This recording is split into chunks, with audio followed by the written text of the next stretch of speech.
सद्गुरुनाथ महाराज की जय।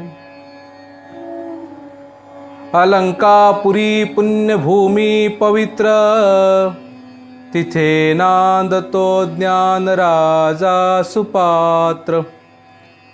तया ठविता महापुण्य राशी, नमस्कार माझा श्री गुरु ज्ञानेश्वरासी।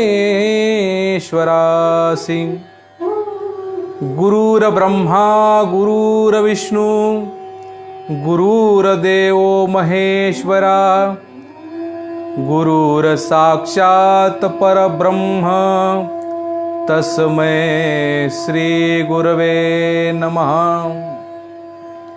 अज्ञानतिमिरान्धस्य ज्ञानाञ्जनशलाकया,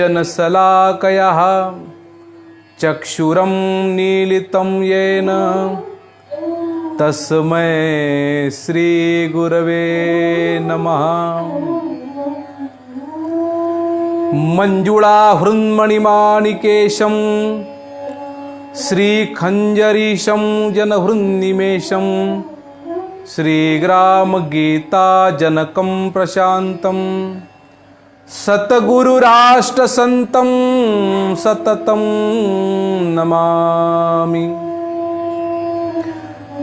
गुरुराष्ट्रसंता जीवी हाक द्यावी, हृदय संचरोनी नवी स्फूर्ती द्यावी। समर्थास सामर्थ्य द्यावे प्रभावी, आम्हा बालका विश्वसेवा घडावी।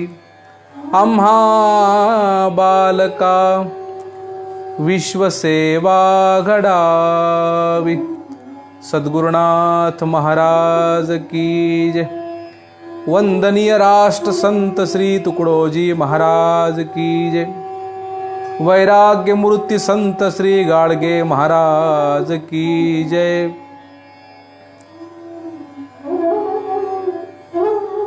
महाराष्ट्राचे आराध्य दैवत सगुण साक्षात ब्रह्म भगवान पांडुरंग, अवघाची संसार सुखाचा करीण, आनंदे भरीण तिन्ही लोकी।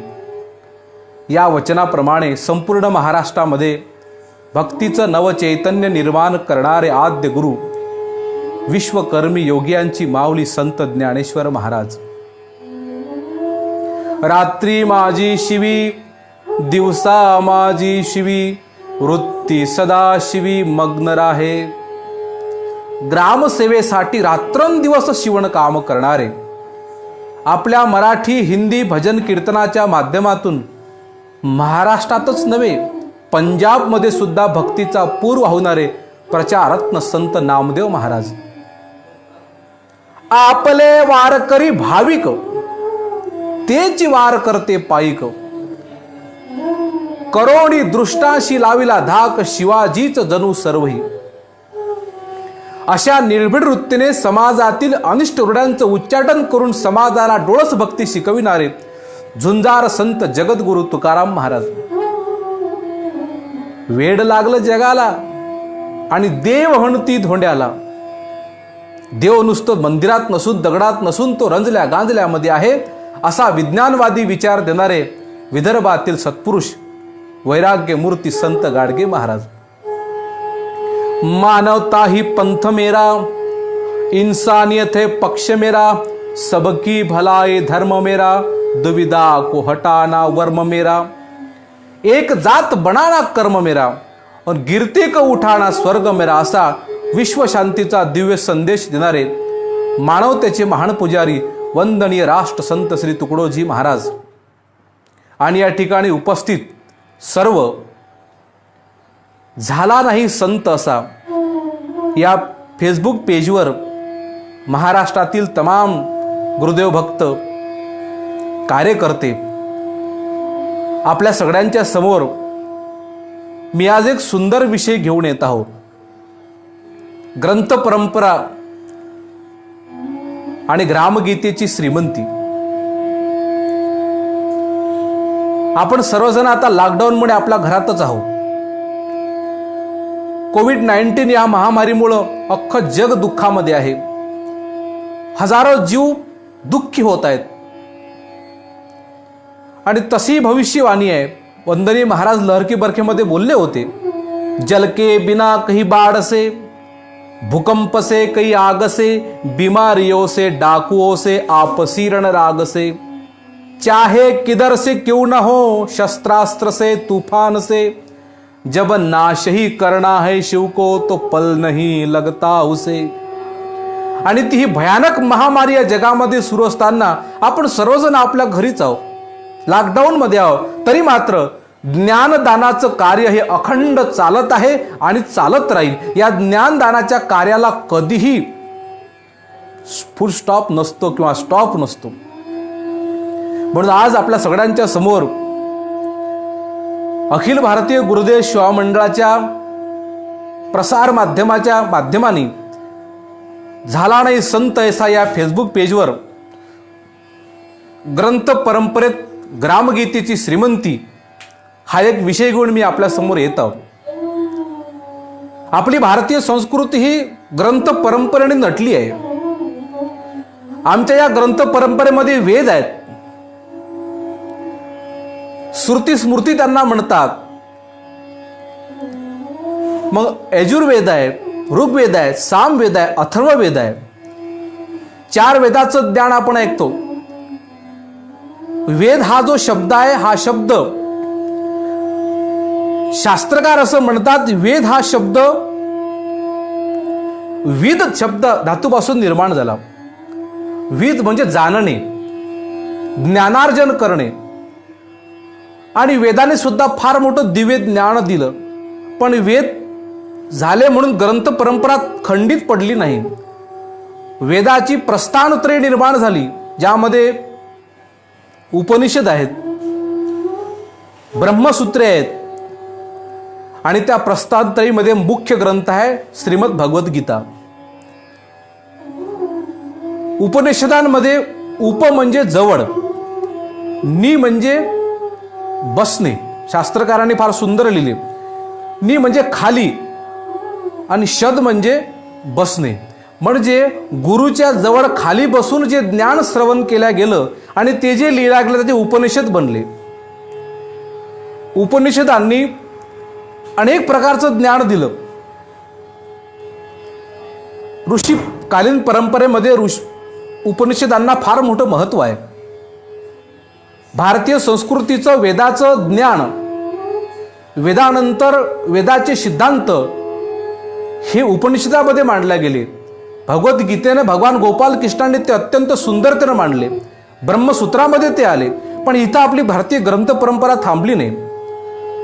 या भारतीय ग्रंथ परंपरेमध्ये जैनांची ग्रंथ परंपरा आहे. ते जैन संस्कृतीमध्ये सुद्धा अनेक ग्रंथ लिहिले गेले. जवळजवळ 146 ग्रंथ त्या जैनांच्या संस्कृतीमध्ये आहेत. बुद्ध परंपरा आली, बुद्धांचे सुद्धा अनेक ग्रंथ आहेत. आपण त्रिपिटक ऐकतो, 3 ग्रंथ आहेत. त्या 3 ग्रंथांचं एकत्रीकरण केलं आणि त्याला त्रिपिटक नाव देण्यात आलं. भगवान बुद्ध आणि त्यांचा धम्म आहे. पण हे दोन्ही संप्रदाय द्वैतवादी आहेत. ते अद्वैत मान्य करत नाहीत, ते ईश्वराची संकल्पना मान्य करत नाहीत, ते रहस्यवाद मान्य करत नाही, पण आचारवाद त्यांनी मान्य केला.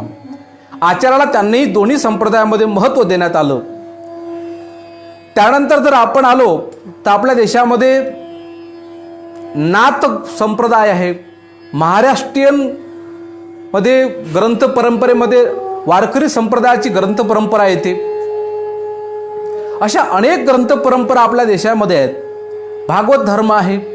या सगळ्यांनीच आपल्या देशाला ज्ञान दिलं आणि मला असं वाटते सगळेच ग्रंथ अत्यंत सुंदर आहेत. पण त्या त्या काळामध्ये त्या त्या ग्रंथांची भूमिका ही विशेष असते. कारण ग्रंथ हे त्या काळानुरूप लिहिल्या जातात. पण महाराज म्हणतात, आजच्या काळी जुळवाया धागे कोणते रूप निवडावे. काळ बदलला. काळ हा नेहमी परिवर्तनशील आहे. काळाच्या ओघामध्ये नुसतं ग्रंथच बदलतात असं नाही आहे, साधनं सुद्धा बदलतात. आपली जगण्याची शैली सुद्धा बदलून जाते. नवे नवे आपण जर बघितलं, पूर्व काळातील साधनं आणि आजच्या साधनांमध्ये जमीन आसमानचं अंतर आहे.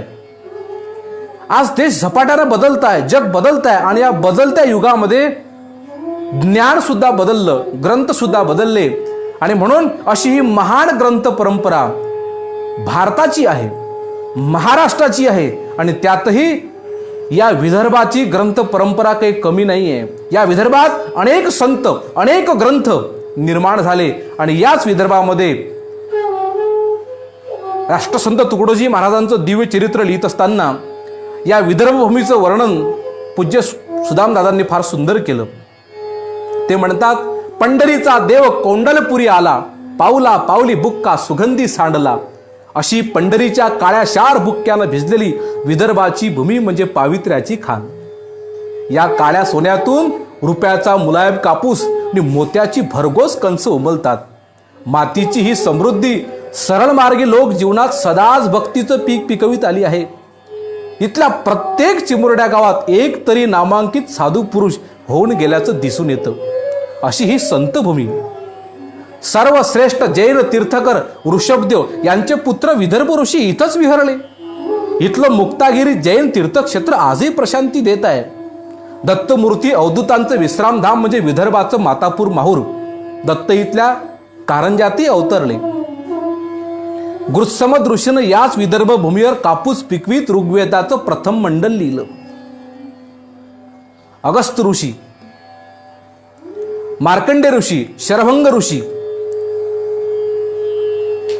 बृहदारण्यकातील मधुविद्येचा उद्गाता शांडिल्य शिष्य कौंडिन्य ऋषी, ऐत्रेय ब्राह्मणात सोमवल्लीचा पर्याय सुचवणारा कान्व ऋषी वंशज, असे कितीतरी ऋषी महर्षी याच भूमातेच्या अंकी खेळले. आश्रमाश्य म्हणून महाभारतामध्ये म्हटलं आहे, महर्षी नाम बहुमूल फलान्विता. महाभारतात असा या भूमीचा गौरव. दशरथ जननी इंदुमती, सगरपत्नी केशनी, श्रीकृष्ण राणी रुक्मिणी, नलराज कांता दमयंती, शिवमाता जिजाई यासारख्या गाजलेल्या राजकन्या नि वेद ऋषिका लोपामुद्रेपासून आद्य मराठी कवयित्री महदंबेपर्यंतच्या ब्रह्मवादिनी याच भूमातेच्या कुशीत वाटल्या. इथली महानुभावांची काशी रिद्धपूर. इथूनच चक्रधर प्रभूंची कृपाळू पालखी सर्वत्र फिरली. मार्कीनाथ, चौरंगीनाथ इथंच झाले. देवनाथ, दयाळनाथ, विष्णू कवी किंबहुना कालिदास, भवभूतीसारखे महाकवी यांची काव्यवाणीही याच ठाई निनादली. भास्कराचार्यांसारखे गणिती, नागार्जुनासारखे वैज्ञानिक याच भूमीचे सुपुत्र. म्हणून म्हणतात सारस्वती, सारस्वती जन्मभू म्हणजे विद्येचं माहेरघर. असा काव्यावर विदर्भचा स्वतंत्र ठसा उठवण्याचं वेगळं सामर्थ्य. माधांच्या बालांद संतामुखी वेद वेदांग संचरावी नि सावंग्याच्या अनपट कृष्णमूर्ती म्हणी सत्ययुगाची भविष्यवाणी स्फुरावी हे याच भूमीचं सौभाग्य. वैन गंगा पूर्णा वरदा आल्या तृप्त करीत वसुधा. पवित्र संस्कृतीची सुधा वाहिली अखंड ज्या मधुनी. तो हा विदर्भ दिव्य गुणी महाराष्ट्राचा मुकुटमणी. रुच्या गायल्या ज्याच्या अंगणी महर्षींनी वेदाच्या. अशा या विदर्भाचा कणनकण किती संपन्न, केवढा पावन. आणि याच विदर्भ भूमीत गाडगे महाराज वंदनीय राष्ट्रसंत श्री तुकडोजी महाराजांचा जन्म झाला. या महापुरुषाच्या जीवनावर सांगत असताना मला असं आपल्याला सांगावं वाटेल की ज्या दिवशी या महापुरुषाचा जन्म त्या छोट्याशा झोपडीत होतो त्याच दिवसापासून या राष्ट्रसंताच्या कार्याचा प्रवास सुरू झाला. पैदा हुआ इस देह में सारा उड़ा घर बार है. आई हवा उस वक्त ही बंधन से बेड़ा पार है. माँ बाप कहते थे मुझे तेरे कदम नहीं स्थिर है. और पैदा ही होने से लगी तेरे पीछे फिर फिर है. काय महाराज, अरे प्रवास करणारी माणसं अनेक असतात. देवर्षी नारदांचा प्रवास शास्त्रामध्ये प्रसिद्ध आहे. नामदेव महाराजांचा प्रवास प्रसिद्ध आहे. पण या महान राष्ट्रसंत तुकडोजी महाराजांचा प्रवास काही साधारण नव्हता. लाखो गावीच्या शिळा चैतन्य उठविले. इतना घुमा भारत सभी घुमा गया. ग्रामगीतेच्या 37व्या अध्यायामध्ये ते म्हणतात, प्रवास केला बैलगाडीचा, घोडे, टांगे, हत्ती, अंबारीचा, सायकल, मोटार, विमानेचा, सर्व काही. आखाडे पाहिले साधू जनांचे, गोसाव्यांचे, संन्याशांचे, महानुभावांचे, वारकऱ्या सहित असा तो प्रवास. आणि या अशा धावत्या प्रवासामध्ये आडकोजी महाराजांचा वरदहस्त, अनेक महापुरुषांची संगत.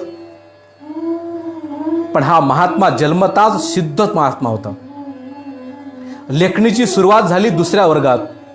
बडी गुरुजी दुसऱ्या वर्गात शिकत असताना बडी गुरुजी होते. बडी गुरुजीने सांगितलं, माणिक जा आपल्या घराची झाडझूड कर.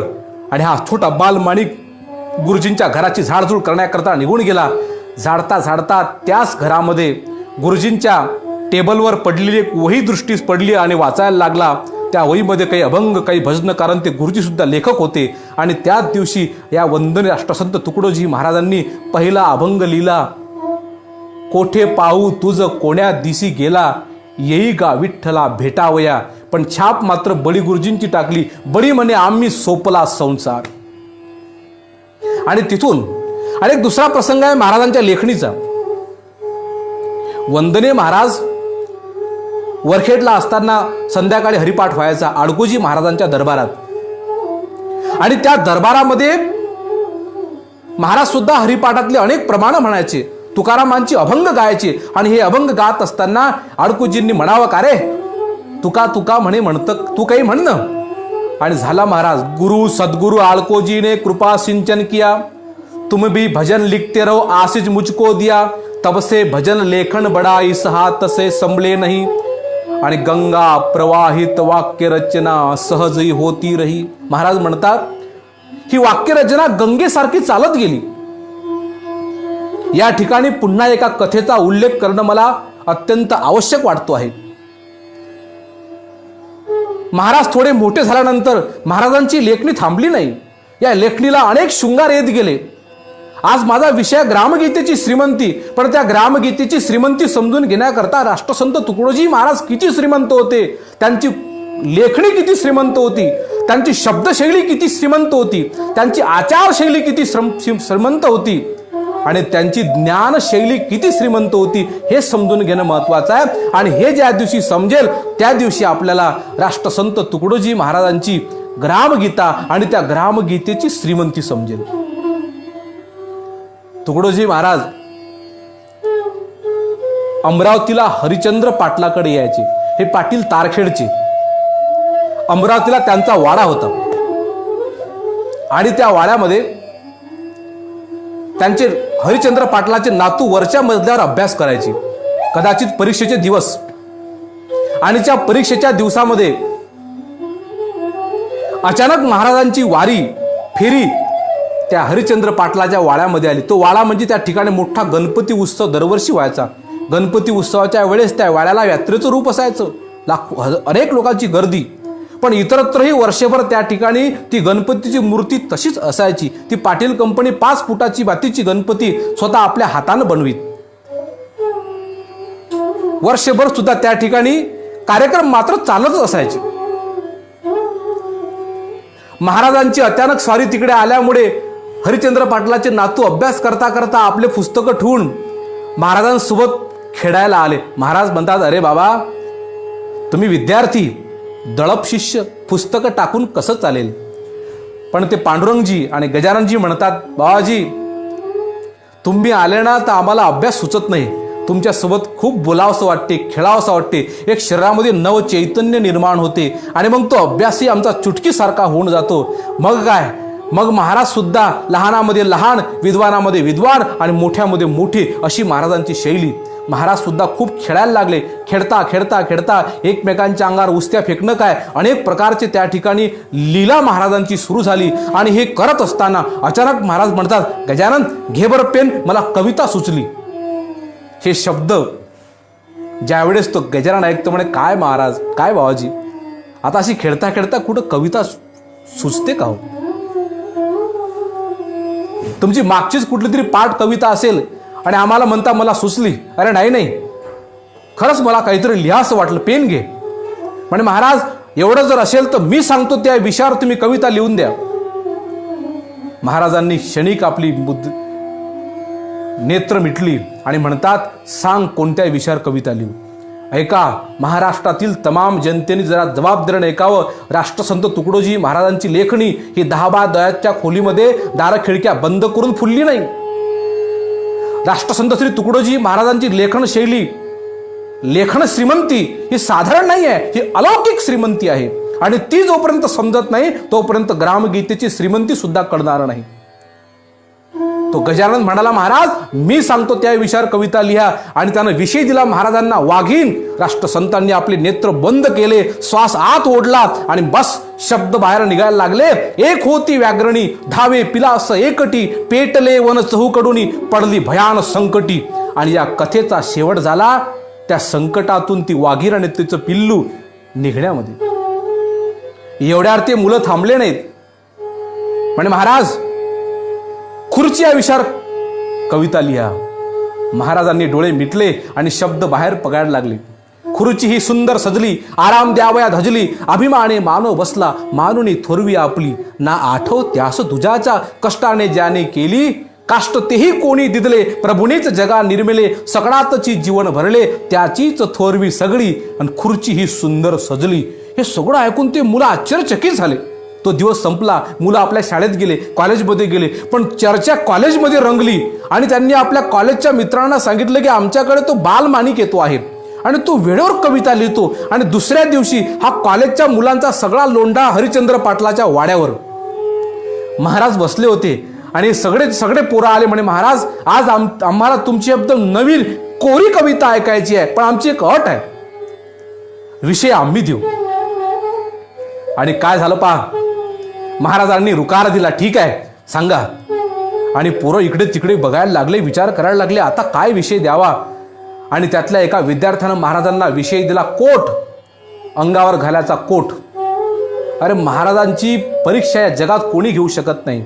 त्यांची प्रतिभा, त्यांची महाचेतना अलौकिक होती, दिव्य होती. ते शब्द प्रभू होते. मैं शब्द की खैरात हूं, सब शब्द मेरे पास है, मुर्दे जगादू शब्द से होता अशुभ का रास है. अशी त्यांची ताकद, अशी त्यांची शैली. आज विषय दिला कोट आणि लगेच महाराजांनी नेत्र मिटून शब्द बाहेर प्रगट व्हायला लागले. हा कोट ठेव दुरी, गड्यारे पाही मग तू हरी, हा कोट घालूनी सभ्य तू दिससी, निर्लज्ज होशी वरी, नाही कुणी जेत पाही गड्या तेच, लक्ष अलक्ष पुरी, हा कोट ठेव दुरी, गड्यारे पाही मग तू हरी.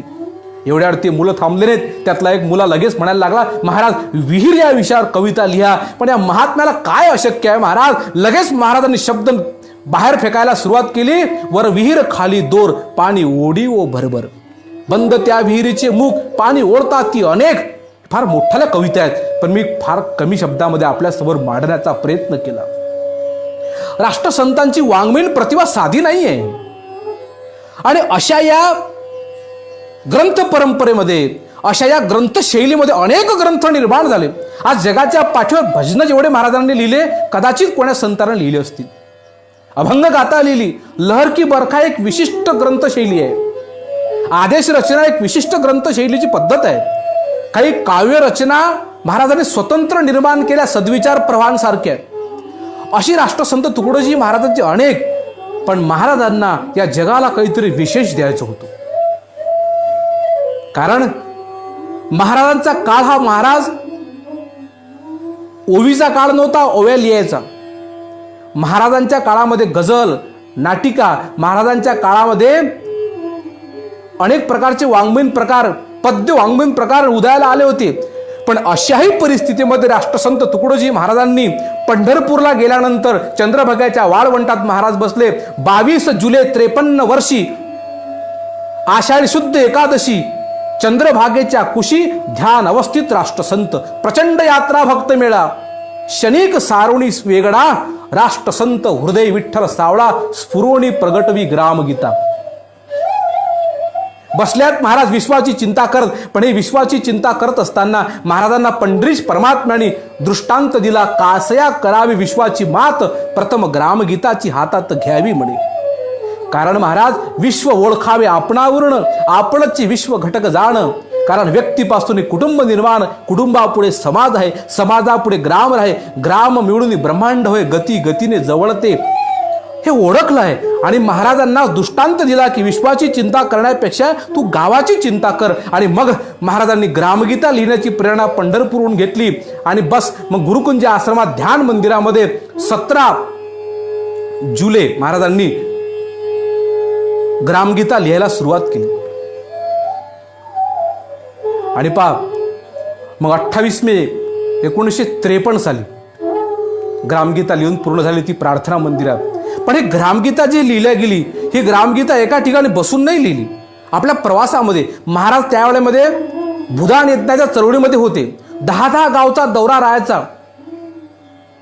भाऊ माणगावकर लिहितात, ते म्हणतात राष्ट्रसंत तुकडोजी महाराजांच्या सोबत मी असताना एका वेळेस 10 गावला दौरा झाला. तो दौर असा होता की महाराजांच्या सोबत मोठे मोठे धनवान, मोठे मोठे मालगुजार गॅस बत्त्या घेऊन 5-5, 10-10 लोक त्या गावामध्ये महाराजांसोबत फिरायचे. असा तो रोजचा 10-10, 15-15 गावचा दौरा. तो सगळा दौरा आटपून एका गावात आम्ही मुक्कामाला आलो. पण भोजनाला थोडा वेळ होता, स्वयंपाक व्हायचा होता, हे महाराजांनी जाणलं आणि लेखणी हातात घेऊन काही ग्रामगीतेच्या ओव्या, काही अध्याय लिहायला सुरुवात केली. बरेचदा ग्रामगीता चोरी सुद्धा गेली. अशा या प्रवासामध्ये ग्रामगीता निर्माण झाली. आणि म्हणून राष्ट्रसंतांची लेखणी साधारण लेखणी नाहीये. ग्रंथ 2 प्रकारचे असतात. काही प्रवृत्तीपर मार्गाचे असतात, काही निवृत्तीपर मार्गाचे असतात.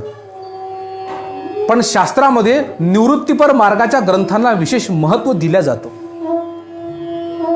18 पुराणांमध्ये श्रीमद भागवत कथेचा डंका अख्ख्या जगात का वाजतोय? कारण भागवत कथेची सुरुवात ईश्वरवाचक शब्दाने झाली. सच्चिदानंद रूपाय. ज्या ग्रंथाची सुरुवात ईश्वरवाचक शब्दाने होते त्या ग्रंथांना निवृत्तीपर ग्रंथ म्हणतात. आणि ज्या ग्रंथांची सुरुवात श्री गणेशाय नमः विशिष्ट देवतेच्या नावाने होते त्याला प्रवृत्तीपर ग्रंथ म्हणतात. ज्याप्रमाणे माऊली ज्ञानेश्वरांनी ज्ञानेश्वरीची सुरुवात ओम नमोजी आद्या वेद प्रतिपाद्या जय जय स्वसंवेद्या आत्मरूपा. आणि महाराजांनी सुद्धा आपल्या ग्रामगीती सुरुवात ओम नमोजी विश्वचालका जगदवंद्या ब्रह्मांड नायका आणि एकची असोनी अनेका भाससी विश्वरूपी. म्हणून ग्रामगीता हा निवृत्तीपर मार्गाचा ग्रंथ आहे. या श्रोत्यांनी समजून घ्यावं. आध्यात्मिक ग्रंथ आहे. काही लोकांनी ग्रामगीतेला एक सामाजिक ग्रंथ समजून घेतला आहे. ग्रामगीतेमध्ये स्वच्छता, गाव कसं असावं, गावातल्या नाल्या कशा असाव्या. पण आपण सगळ्यांनी हे प्रामुख्यानं समजून घेतलं पाहिजे. राष्ट्रसंत तुकडोजी महाराजांचं हृदयगत फार महत्वाचं आहे. बरेचदा आपण ग्रंथ वाचतो पण त्या ग्रंथ लिहिण्यामागचं त्या महात्म्याचं काय हृदयगत आहे इकडे दुर्लक्ष झालं. आपण सगळ्यांनी जरा जबाबदारी नाही का? ज्ञान प्रत्येक ग्रंथामध्ये आहे, विचार सगळ्यांनीच दिला आहे. वेदापासून विचार देण्याचंच काम झालं. पण राष्ट्रसंत तुकडोजी महाराजांनी विचारासोबत आचाराला जास्त महत्व दिलं. वेदांत मान्यच आहे म्हणून पूज्य आचार्य विरुळकर गुरुजी नेहमी म्हणतात वेदांत महत्वाचाच आहे, वेदांताचा सिद्धांतही महत्वाचाच आहे. पण ग्रामगीतेनं धादांत मांडला. देवाची पूजा तर मांडलीच पण देव पूजेला जेवढं महत्व आहे तेवढं महत्व घरातल्या स्वच्छतेला सुद्धा आहे. नाही तर घरच्या देवाची 1-1 तास पूजा करणारी माणसं आपल्या घरचं सांडपाणी अख्ख्या गावात सोडून रोग जंतू वाढवतात. हा महाराजांना विचार अमान्य आहे. आचाराला जास्त महत्व दिलं. विचार सगळ्याच संतांनी दिला पण मात्र आचाराचं प्रॅक्टिकल. आणि म्हणून राष्ट्रसंतांच्या ग्रामगीतेला वारकरी संप्रदायाचा वारसा आहे. या ग्रामगीतेला नाथ संप्रदायाचा वारसा आहे. कारण महाराज आपली परंपरा सांगताना म्हणतात नाथ पंथ का मेरा बाना. ते म्हणतात माझा बाना नाथ पंथाचा आहे. आपण सगळ्यांनी हे समजून घेतलं पाहिजे. आणि ग्रामगीता हा छोटा ग्रंथ नाहीये. ग्रामगीता छोटा ग्रंथ नाही, हा फार मोठा ग्रंथ आहे. या ग्रंथामध्ये विशेष दिव्य ज्ञान आहे. ग्रामगीतेच्या 8 पंचकामध्ये जवळजवळ 41 अध्यायांची निर्मिती आहे. या 41 अध्यायामध्ये जवळजवळ महाराजांनी ज्या ग्रामगीतेच्या ओव्या 4674 ज्या ओव्या आहेत, या सगळ्या ओव्यांमध्ये राष्ट्रसंत तुकडोजी महाराजांनी 41 महापुरुषांचे आदर्श दिले. आम्हाला त्या महापुरुषांच्या आदर्शाच्या मागची पूर्वपीठिका समजली पाहिजे की महाराजांनी अत्यंत विचार करून जवळजवळ 41 संतांचा विचार दिला. आणि ग्रामगीतेच्या 24व्या अध्यायामध्ये मध्यस्थ 46 संतांच्या नावाची यादी दिली. ती यादी सुद्धा गुरुदेव सेवा मंडळाच्या लोकांनी वाचण्याची अत्यंत जरूर आहे. आणि त्या यादीची सुरुवात आपली परंपरा अबाधित ठेवून केली आहे. कारण ते म्हणतात ज्ञानराज गुरुमाऊली त्यांच्या कृपादृष्टीची सावली परंपरेने फळासी आली ग्रामगीता रूपाने. कारण त्यांनी म्हटलं ज्ञानेश्वरीचे सक्रिय रूप प्रगट झाले आपोआप, अर्जुना सम व्हावे महाप्रताप, ही परंपरा आहे. आणि मग त्या ग्रामगीतेच्या 24व्या अध्यायामध्ये 64 संतांची नावं आहेत. कशा करता दिली ती नावं? तुम्हा आम्हा सगळ्यांना समजून सांगण्याकरता की याच महापुरुषांचं चरित्र आपण जगासमोर आणावं. ऐका, संत ज्ञानेश्वर तुकाराम, नामदेव सावता चोखा अनुपम, एकनाथ दामाजी भागवत उत्तम वर्णावे लोकी, सज्जन कसाई रविदास चांबार, सेना संताजी गोरा कुंभार, कृष्ण दया वर्ण वामनसिद्ध संत कवीही. महाराज म्हणतात रामदास तुलसीदास केशवदास कबीरदास सूरदास विष्णुदास सूरदास आदी, शंकराचार्य रामानुजाचार्य मध्वाचार्य वल्लभाचार्य, रमण महर्षी चक्रधर, शहादत्त गौरखनाथ गोविंदनाथ दयाळनाथ, नरसिंह मेहता रामतीर्थ श्री समर्थाळ कोजी. ऐका, महात्मा मनसूर मोहम्मद, कुंवर राम शेख फरीद, धरतुष्ट आणि गौतम बुद्ध विवेकानंद प्रभावी, गुरु गोविंद सिंह नानक देव, महाचैतन्य गौरांग देव. पा काय शब्द आहेत. रामकृष्ण परमहंस देव, जैन महावीर स्वामी, महात्मा येशू टॉलेस्टाय, मार्क सॉक्रेटिस निर्भय, महात्मा गांधी राममोहन राय दयानंदादी महाज्ञानी, भक्त मीराबाई मुक्ताबाई, कानोपात्रा जनाबाई, रंगनायकी बैनाबाई, एनी बेझंट निवेदिता, ऐसे जे जे योग्य प्रभावे त्यांचे चरित्र समजावून द्यावे, त्यांनी समाज कार्या गौरवे कायदाविले आचरणी. हे 64 संतांची नावं दिली आहेत आणि सुरुवात मात्र माऊली ज्ञानेश्वरांपासून महाराजांनी केली. हे महत्वाचं आहे. आपण हे 24व्या यात्रा मेळे नावाच्या अध्यायामध्ये आपण जाऊन बघावं. ऐसे जे जे योग्य प्रभावे त्यांचे चरित्र समजावून द्यावे. या सगळ्यांच्या यादीमध्ये आपण जर बघितलं तर याच्यामध्ये भोंदू नाही आहे. नाही न तर कई गुरु जादूगर होते गुरु, फूफा क्या करते सदा, ठाणे ठुणे बतलाय के दुनिया क्या करते फिदा. महाराज म्हणतात भाइयों ये गुरु नहीं गुरगुर है, कुत्ते तो ठीक है पर ये लुबाडे शूर है. संत कोणाला म्हणावं. म्हणून अशा प्रकारे ग्रामगीतेमध्ये अनेक संतांचे प्रमाण आहेत. ग्रामगीतेमध्ये अनेक कथा आहेत. आता सुरुवातीला आपण ग्रामगीतेची श्रीमंती बघत असताना ग्रामगीतेची शब्द श्रीमंती आपण सगळ्यांनी समजून घ्यावी. महाराजांनी विशिष्ट शब्दाचा प्रयोजन सुद्धा केलं असतं. जे आनंदामृतामध्ये आत्मप्रभा ग्रंथात जरा कठीण शब्द आहेत, पण महाराजांनी विचार केला समाजाला समजण्याकरता समाज विन्मुख शब्दांचीच रचना करावी लागते. आणि म्हणून ते प्रामाणिकपणे मान्य करतात. शब्द भाषा गावंढळ हे मनी मानतो प्रांजळ. मी मान्य करतो हे शब्द भाषा गावंढळ म्हणजे महाराजांनी मुद्दाम लिहिले असं नाही आहे. कारण संत हे विशेष कठीण ज्ञान समाजाला समजावं म्हणून सोपी करून सांगतात, त्यांना संत म्हणतात. आणि जे सोपं ज्ञान कठीण करून सांगतात त्याला पंडित म्हणतात. आणि हे संतांची विशिष्ट कसोटी आहे. महाराजांच्या शाब्दिक सेवेची फार मोठी ताकद आहे. मोठ्या मोठ्या ग्रंथांचे संस्कृत श्लोकांचे अर्थ महाराजांनी सहज करून टाकले हो, सहज. मी काही उदाहरणं आपल्या समोर ठेवीन. महाराज काय सांगतात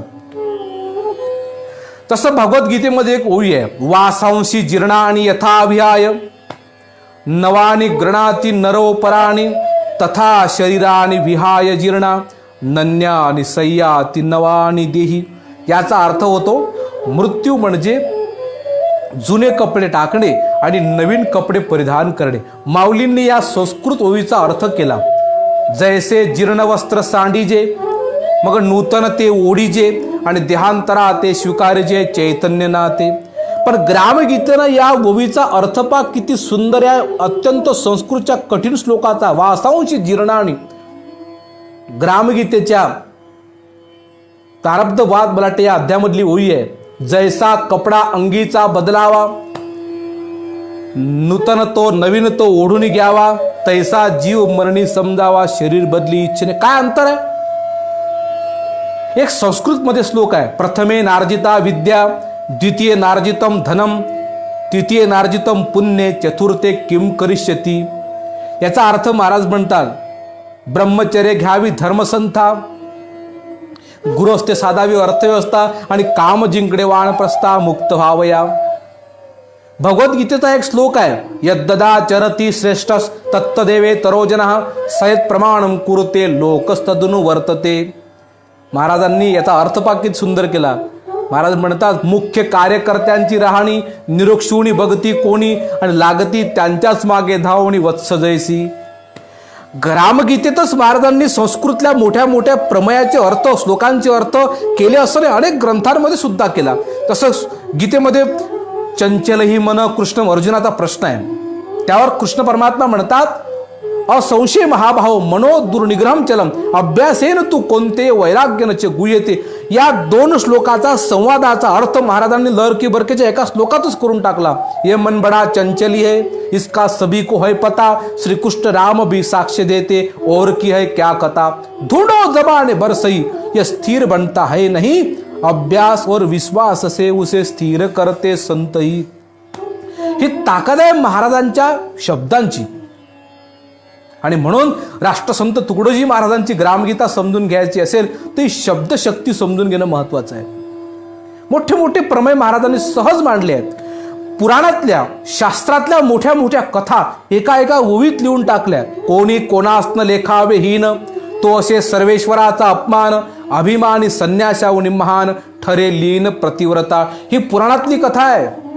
ज्याजेली ऋषीची, धर्मन व्याध नावाचा तो व्याध होता, त्याची ही कथा आहे. महाराजांनी ग्रामगीतेच्या 4थ्या अध्यायाची कथा घेतली. फळ चोखाया लावणी जैसे शिष्य निवडिले रामदासे, मृत्यूच्या कसोटीवर पाहणे तैसे गुरु गोविंद सिंहाचे. ही कथा आहे. एका ओळीत 2 कथा योजले. तुम्ही विचार करा. म्हणून राष्ट्रसंत तुकडोजी महाराजांची ग्रामगीता ही आपण सगळ्यांनी या दृष्टिकोनातून समजून घेतली पाहिजे. आपण सगळ्या संप्रदाय तत्वज्ञान बघितलं, पण एक टॉलेस्टॉय नावाचा तत्ववेत्ता असं म्हणतो आहे की तोच ग्रंथ महान असतो की जो ग्रंथ बंधुतेचा आर्जव निर्माण करतो, तोच ग्रंथ जो माणसाला माणसाशी जोडतो, ते काव्य महाकाव्य ठरते. आणि राष्ट्रसंत तुकडोजी महाराजांची ग्रामगीता याला परिपूर्ण पूर्ती आहे महाराज. आणि म्हणून आपण सगळ्यांनी ग्रामगीतेचा चिंतन, ग्रामगीतेचा विचार या अनुषंगानं करण्याची वेळ आता आलेली आहे. आपण केला पाहिजे. आणि म्हणून महाराजांनी साध्या भाषेमध्ये लिहिण्याचा प्रयत्न केला. चक्रधर प्रभूंना त्यांचे एक शिष्य म्हणाले की प्रभू, मला संस्कृत भाषा फार सुंदर येते, मी आपल्या संप्रदायाच्या ग्रंथांची रचना संस्कृतमध्ये करू का? त्यावेळेस चक्रधर प्रभू म्हणतात, तुझ्या संस्कृत विद्वत्तेची आम्हाला गरज नाही. भाषा ती असावी की ज्या भाषेमध्ये ग्रंथ कळतात. आज तीच गरज आहे. राष्ट्रसंत तुकडोजी महाराजांनी सुद्धा तोच विचार केला आणि म्हणून जनसामान्य कळेल अशीच भाषा ग्रामगीतेमध्ये योजली. विदर्भी भाषा आहे, मराठी भाषा आहे. पण याचा अर्थ शब्द फारच काही गावरान असं नाही. लिहिलं, पण महाराजांच्या शब्दाची श्रीमंती कमी नाही आहे. अलौकिक आहे, दिव्य आहे. काय शब्दात पावर ग्रामगीतेमध्ये. महाराज म्हणतात, भंगलेल्या मानव मूर्ती. काय शब्द काढले महाराजांनी. म्हणजे जी माणसं आंधळे आहेत, पांगळे आहेत, लुडे आहेत, आपण त्याला काय म्हणतो, विकलांग शब्द म्हटला शासनानं, विकलांग. अरे पण राष्ट्रसंत तुकडोजी महाराजांनी त्या मानवांना, त्यांचे हात तुटले, पाय तुटले, ज्यांना शारीरिक व्यंग आहे, काय शब्द योजना आहे बघा बरं. भंगलेल्या मानव मूर्ती, त्यांच्या सेवेतची ईश्वर भक्ती. म्हणून आपण सगळ्यांनी राष्ट्रसंतांची शब्द श्रीमंती समजून घेतली पाहिजे. आणि आपण आता ग्रामगीतेच्या शब्द श्रीमंतीनंतर, शब्द श्रीमंती तर अनेक ग्रंथांची आहे, विद्वत्ता अनेक ग्रंथांमध्ये मिळेल, पण एक लक्षात घ्या, शब्द श्रीमंतीपेक्षाही ग्रामगीतेची आचार श्रीमंती फार महत्वाची. आचाराला जास्त महत्व दिलं आहे. इतर सगळ्या ग्रंथांनी जे ज्ञान दिलं त्याचं प्रॅक्टिकल आहे. ज्ञानेश्वरीचे सक्रिय रूप आहे ग्रामगीता. आणि म्हणून ग्रामगीतेला आपण या अनुषंगाने समजून घेण्याची गरज आहे. माझी आपल्या सगळ्यांना विनंती आहे, ग्रामगीता आचरणाला जास्त महत्त्व देते. आचाराचे सिद्धांत महाराजांनी मांडले. देव सगळ्याच लोकांनी मांडला आहे हो, पण कोणता मांडला? चतुर्भुज. देवाची व्याख्या काय केली? षडगुण ऐश्वर्य संपन्न जो आहे, यश, श्री, औदार्य, ज्ञान, भक्ती, वैराग्य, हे गुण ज्याच्यामध्ये आहेत तो देव. पण राष्ट्रसंत तुकडोजी महाराजांची देवाची कल्पना ही आचाराशी जुडली आहे. कर्तव्यशूर माणसाला देव म्हटलाय. देव म्हणजे कर्तव्यशूर. देवाची व्याख्या करत असताना महाराज म्हणतात, देव म्हणजे घेवोची नव्हे, तो देत राहतो, त्याला देव म्हटलाय. धर्म त्याला म्हणतात की जो भौतिक सुख आणि आध्यात्मिक सुख मिळून देणारा जो विचार आहे त्यालाच महाराजांनी धर्म म्हटलं. धर्माची अद्भुत व्याख्या ग्रामगीतेमध्ये आहे. धर्म माणुसकी सी म्हणती, आणि माणुसकी न्यायावरी शोधती, आणि न्याय कोणाच्याही प्रती एकची राहतो सर्वदा. ही एक विशेष बातमी आहे, आपण लक्षात घ्यावं. राष्ट्रसंत तुकडोजी महाराजांच्या ग्रामगीतेला मध्ये आचरणाला जास्त महत्व आहे. आचाराची श्रीमंती पहा किती मोठी आहे. आणि म्हणून धर्म तसा मांडला. आश्रम धर्माची व्याख्या सुद्धा महाराजांनी पुरातन काळासारखी ठेवून परिवर्तन केलं. ब्रह्मचर्याचं महत्व लिहिलं. वानप्रस्थाने कुठेतरी घर सोडून जावं नाही, गृहस्थी जीवन कसं असावं ते लिहिलं. संन्यास आश्रम कसा असावा ते लिहिलं. पण त्या काळातल्या व्याख्या आणि ग्रामगीतेच्या व्याख्यांमध्ये फरक आहे. महाराज बदल केलाय, पण कारण ही आधुनिक आहे. पण ग्रामगीता जरी आधुनिक असली तरी मात्र परंपरा तीच घेतली मराठी ओवीची. ही मध्ययुगीन परंपरा आहे, ती सोडली नाही. आणि जी वेदाची ग्रंथ लिहिण्याची परंपरा आहे, गुरु शिष्य संवाद, जी भगवद्गीतेची परंपरा आहे की अर्जुनाने प्रश्न विचारावे आणि कृष्ण परमात्म्याने उत्तर द्यावे, तीच परंपरा महाराजांनी ठेवली. ही जे प्रश्न उत्तर विचारण्याची परंपरा ही वैदिक परंपरा आहे, पुरातन परंपरा आहे. उपनिषद, वेद म्हणजे गुरुनी वर बसावं, शिष्याने प्रश्न विचारावे आणि गुरुने उत्तर द्यावं. महाराजांच्या ठिकाणी कोणी प्रश्नकर्ता नाहीये, पण महाराजच स्वतः प्रश्न करतायत आणि महाराजच त्याचे उत्तर देत आहेत. म्हणून ग्रामगीतेच्या दुसऱ्या अध्यायामध्ये पहिल्या प्रश्नाला सुरुवात झाली आणि तिथून मग ग्रामगीतेमध्ये अनेक प्रश्न विचारले गेले. हे समजून घ्या, ही सुद्धा वैदिक, ही सुद्धा भारतीय आध्यात्मिक ग्रंथ लिहिण्याची ही पद्धती आहे. गुरु शिष्य संवाद. तुम्ही अध्यात्माचे मोठे मोठे ग्रंथ पहा, असेच आहेत. पंचीकरण नावाचा ग्रंथ आहे. जन्म मरण केम टळसे भाई, शिष्य म्हणतोय, गुरु उत्तर देतात, साधुनो समागम करिये जाई. ही परंपरा होती. घना दाडानो भ्रमोते जीवने, एटले देह माने पोते आपुले, ते सारू फरे 84 लक्ष एवढीने, फरी पामे जन्म मरणे. ही परंपरा होती. तो प्रश्न विचारतोय शिष्य आणि गुरु त्याचे उत्तर देतात. उपनिषद हीच परंपरा चालवली. गीतेत तीच परंपरा आहे आणि महाराज ग्रामगीता ही तीच परंपरा चालवते आहे. ऐका ग्रामगीतेमध्ये कसे प्रश्न उत्तर आहेत. आता अनेक प्रत्येक अध्यायामध्ये प्रश्न आहेत. मग एक आपल्या समोर उदाहरण म्हणून सांगतो. सोतियांनी प्रश्न केला, अध्याय 14, भोजनी आळवावे भगवंताला, याचे फळ सांगा मला काय कैसे. भोजन म्हणजे आहार घेणे, तेथे कशाला देवाचे गाणे, हास्य विनोद का न करणे, उल्हासास्तव. उत्तर आहे महाराज म्हणजे ऐका याचे उत्तर. भोजन म्हणजे पिंड संस्कार, यज्ञ ही यासी म्हणती थोर वैश्वानर अग्नी माझी. भोजनाची वेळी केली विचार शुभचिंतन, तैसेची भिणती निर्मळ गुण अन्नासवे. ही प्रश्न उत्तराची परंपरा. आणि म्हणून ग्रामगीतेच्या प्रत्येक अध्यायाच्या शेवटी गुरु शास्त्र स्वानुभव संमत. परंपरेला कुठेही महाराजांनी खंडित केलं नाही, पण परंपरा अबाधित ठेवून विशेष ज्ञान आधुनिक युगाला जे आवश्यक आहे, जी आचारसंहिता आवश्यक आहे, ती महाराजांनी लिहिली आहे. हे जग सुंदर बनावं याकरता आहे. आणि म्हणून ग्रामगीतेचा आचार श्रीमंती आपण सगळ्यांनी समजून घ्या. 41 अध्यायातलं सगळं तत्वज्ञान आपल्या समोर ठेवणं मला तरी या एका तासाच्या प्रवचनामध्ये अशक्य आहे. पण तरी मात्र मला फक्त आज ग्रामगीतेची श्रीमंती सांगायची आणि सोबत एक गोष्ट सांगायची की आमच्याच गुरुदेव सेवा मंडळातील काही कथाकथित विद्वानांनी ग्रामगीतेविषयी काही असे भ्रम निर्माण केले की ग्रामगीतेमध्ये तारतम्य नावाचा शब्द 72 वेळा आहे. आम्ही 10 वेळा तपासून पाहिला, पण 72 वेळा मिळालाच नाही. असे अनेक आहेत. आपण सगळ्यांनी आता येणाऱ्या नवीन पिढींनी मात्र याचा विचार करा पाहिजे. आहे ग्रामगीतेमध्ये तारतम्य शब्द अनेक वेळा आहे, मान्य आहे, पण 72 वेळा आकडा चुकीचा मी आज सांगणार नाही.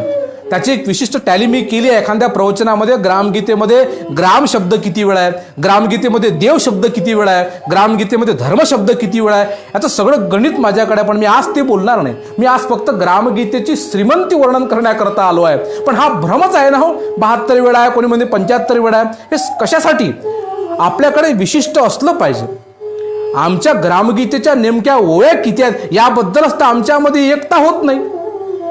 मग हे सगळं आपण सगळ्यांनी केलं पाहिजे. आता महत्वाचं आहे. म्हणून राष्ट्रसंत तुकडोजी महाराजांनी परंपरा लिहिली आहे. ही परंपरा अबाधित ठेवली आहे आणि ही आधुनिक ओवीची परंपरा कायम ठेवून, पण मात्र लक्षात घ्या, साधन तेच वापरलं पण ज्ञान नवीन दिलं. हे विशेष आहे राष्ट्रसंतांच्या ग्रामगीतेचं. आणि काही नवीन वाङ्मयीन परंपरा सुद्धा त्यांनी निर्माण केली. तो आजचा माझा विषय नाही. म्हणून असो, अशी ही ग्रामगीता आहे. आणि म्हणून महाराजांनी धादांत मांडला आहे. धादांत या शब्दाचा अर्थ काय होतो? सध्या जे चालू आहे काय करावं हे महत्वाचं आहे. सिद्धांत वेदांताचे लोकांना समजले, पण आचरणाचं काय? लोक नामस्मरण करतात, भक्ती करतात, पूजा करतात, पण प्रत्यक्ष जगणे. महाराजांनी अशा काही संकल्पना ग्रामगीतेमध्ये मांडल्या आहेत, त्या मला आपल्या समोर सगळ्याच्या समोर मांडायच्या आहेत. त्याला न्यूनतम संकल्पना म्हणतात. एक लक्षात घ्या, ग्रामगीतेची श्रीमंती करण्याकरता माणसाच्या बुद्धीची प्रगल्भता तेवढी होणं महत्वाचं आहे. काही लोकांनी ग्रामगीता सोपी ग्रंथ आहे, काही लोकांनी ग्रामगीता हा ग्रामसफाईपुरता ग्रंथ आहे एवढं सोडून या ग्रामगीतेमध्ये आपण गेलोच नाहीत. पण ग्रामगीता सोपी ग्रंथ नाही. महाराजांनी ज्या ठिकाणी ग्रामगीतेमध्ये वर्णव्यवस्था मांडली त्यातूनही अध्यात्मच काढलं. वेश वैभव जरी लिहिलं असलं तरी राष्ट्रसंतांनी त्या वेश वैभवातून सुद्धा सुंदर कपडे, स्वच्छ कपडे हे माणसाची वृत्ती आध्यात्मिक बनवतात. तिकडेच समाजाला शेवटी महाराजांच्या या सगळ्या सामाजिकतेचं मूळ केंद्र आहे की माणूस हा वेष्टीतून समेष्टीतून परमेष्टीपर्यंत पोहोचावा. हाच धागा महाराजांनी प्रत्येक अध्यायामध्ये घेतला. मूळ सिद्धांताला कुठेही बाद येऊ दिलं नाही. म्हणून आमचे गुरुवर्य ज्यांच्या मार्गदर्शनात मी अभ्यास करतो ते नेहमीच सांगतात, रूढ्या परंपरा महाराजांनी मुळासकट उपटून नाही फेकल्या. आम्ही कधी कधी सेवा मंडळाची माणसं मात्र उपटून फेकतो. आंबट बोर असेल तर ती आंबट बोर कापून त्यावर गोड बोरीची कलम लावण्याचं काम महाराजांनी केलं. बऱ्याच ग्रंथांनी असं करावं म्हटलं, पण कसं करावं हे लिहिलं नाही. ग्रामगीतेचं ते वैशिष्ट्य आहे. महाराज ग्रामगीतेमध्ये थंड्या पाण्यानं आंघोळ करा म्हणतात, पण थंड्या पाण्यानं आंघोळ कशी करावी आणि केली तर काय फायदा होईल तेही लिहितात. गरम पाण्याने आंघोळ करू नका म्हणतात, केलं तर नुकसान काय होईल आणि तेही लिहितात. सकाळी उठलो तर फायदा काय होईल त्याचं महत्व लिहितात, आणि नाही उठलो तर काय नुकसान होईल तेही लिहितात. हे महत्वाचं आहे ग्रामगीतेचं. महाराजांनी या दोन बाजू मांडल्या. आपण सगळ्यांनी हे समजून घेण्याची गरज आहे. नुसतं शब्द बंबाळ महाराजांनी उभा केला नाही. बरेच ग्रंथांमध्ये आटून बोळून ताळून शब्द आणून शब्द बंबाळ उभा केला जातो, पण इथं शब्दांचा बंबाळ उभा न करता राष्ट्रसंत तुकडोजी महाराजांनी समाजाची नळ, समाजाची नस जाणली, नाडी जाणली, आणि त्या त्या वेळेस समाजाला ज्या विचाराची, ज्या तत्वज्ञानाची गरज आहे ते तत्वज्ञान लिहिलं. म्हणून आज ग्रामगीतेची प्रत्येक समाजातील घटकाला गरज आहे, आणि समाजातील प्रत्येक घटकाकरता ज्ञान लिहिलं आहे. मुलींसाठी, महिलांसाठी. कोणत्या ग्रंथांमध्ये महिलांसाठी लिहिलं आहे हो? भारती झाल्या ब्रह्मचारिणी, विद्या संपन्न तेजस्विनी, त्यांचे आश्रम स्वातंत्र्यस्थानी आदर्श रूप. चला ना महिलांमध्ये, जो वरी हे होते आश्रम, तो राष्ट्र बलवान उत्तम, वाढून व्यसने विषय प्रेम पतन झाले समाजाचे. चला ग्रामगीतेच्या 20व्या अध्यायामध्ये जा, महिलांविषयी. आजपर्यंत जगाच्या पाठीवर ग्रामगीतेनं महिलांना जो सन्मान दिला तो कुठेही दिला गेला नाही, आणि त्याची आज गरज आहे. महाराज म्हणतात माणसाची प्रगती होत आहे आणि स्त्रिया मात्र अनपढ राहतात, तो गाव एककल्ली बनला म्हणतात. आता ग्रामगीतेमध्ये काही संकल्पना अशा आहेत की त्या जगाच्या पाठीवर कुठेही तुम्हाला पायाला मिळत नाहीत. ह्या ग्रामगीतेतून जन्माला आलेल्या संकल्पना आहेत, आणि हेच ग्रामगीतेचं वैशिष्ट्य आहे. आणि म्हणून मंदिरं आमच्या देशामध्ये होतीच, पण मंदिर म्हणजे पाठशाळा, हे काय सुंदर संकल्पना आहे. मंदिर म्हणजे पाठशाळा, चाले शिक्षणाचा सोहळा आणि निधी झाला सर्व गोळा याच कारी लावा. आमच्या गावातलं प्रत्येक मंदिर पाठशाळा झालं पाहिजे आणि त्या मंदिरामध्ये जमा होणारी सगळी राशी आमच्या मुलांना संस्कारित करण्यामध्ये खर्च झाली पाहिजे. हा किती मोठा सिद्धांत आहे. मंदिरात जाणाऱ्या सगळ्या लोकांचा लोंढा आहेच, पण मंदिर में खूप प्रेम आहे, पर जीव का दुश्मन है, जानाने सेवा धर्म तो व्यर्थ अभिमान आहे. समजून घेणं महत्वाचं आहे. आणि म्हणून एका इकडे आम्ही 1000 रुपये पूजेकरता खर्च करत बसतो आणि इकडे मजूर कामावर जो मजूर आहे त्याला आम्ही भरपूर जेवढा मोबदला तो देत नाही, त्याचं शोषण करतो. ही भक्ती महाराजांना अमान्य आहे. दीपक जलाते घियत्तरों के देवता के धाम में, मजदूरों को देते नहीं भर पेट भी कुछ काम में, भूखा दरिद्री द्वार पर मुंह फाड़ कर रोता खड़ा, आणि भगवान क्या है बेवकूफ देगा तुम्हें मुक्ती घडा. हा सिद्धांत आहे ग्रामगीतेचा. म्हणून आपण या दृष्टीने आता प्रयत्न करण्याची गरज आहे. माझी विनंती आहे आपल्या सगळ्यांना की ग्रामगीतेचा अभ्यास आपण असा केला पाहिजे. मग महाराजांनी साधनांमध्ये परिवर्तन केलं, झपाट्यानं परिवर्तन आहे. काय म्हणतात महाराज जरा ऐका. ग्रामगीतेमध्ये किंवा अनेक ग्रंथांमध्ये त्यांनी वर्णन केलं. मंदर जाना आदत है, ईमानदारी इबादत है, जरूरत है नैतिकता की उतनी न चंदन माला की. किती सुंदर आहे.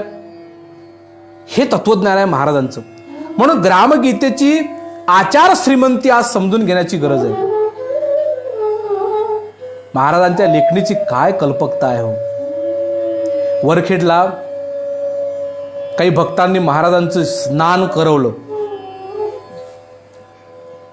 मग काय अंगावर हांड्याचे गुण पाणी टाकणं, दही टाकणं, दूध टाकणं. महाराजांना डोळे नत्र बंद केले आणि महाराजांना जरूर समाधी लागली.